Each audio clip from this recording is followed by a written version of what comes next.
বাংলাদেশ থেকে একের পর এক হুমকির মধ্যে পূর্ব ভারতের শিলিগুড়ি করিডোর নিয়ে চিন্তার কিছু নেই বলে জানিয়েছেন অমিত শাহ। বাংলাদেশের প্রাক্তন সেনাকর্তা থেকে রাজনৈতিক নেতারা যেভাবে সেভেন সিস্টার দখল, চিকেন নেক কবজায় নেবার একের পর এক হুমকি দিচ্ছেন, সেই আবহে শুক্রবার শিলিগুড়িতে এসএসবির প্রতিষ্ঠা দিবসে যোগ দিয়েছিলেন কেন্দ্রীয় স্বরাষ্ট্রমন্ত্রী।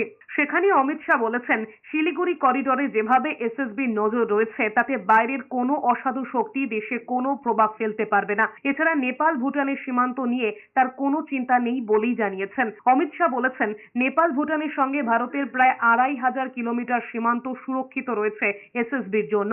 সীমান্ত দিয়ে অবৈধ কারবার রুখে দিয়েছে জওয়ানরা। তিনি আরো বলেছেন, এসএসবি আছে বলে শিলিগুড়ি করিডোর নিয়ে চিন্তার কিচ্ছু নেই। এসএসবির জন্যই পূর্বাঞ্চলীয় রাজ্যগুলো নিশ্চিন্তে রয়েছে। পূর্বাঞ্চলে নকশাল দমনেও এসএসবির ভূমিকার প্রশংসা করেছেন স্বরাষ্ট্রমন্ত্রী। বিহার ঝাড়খণ্ড নকশাল মুক্ত হওয়ার জন্য এসএসবির ভূমিকা রয়েছে বলে জানিয়েছেন তিনি। এসএসবির সক্রিয়তার জন্যই নকশাল প্রভাব কমেছে রাজ্যগুলোয়।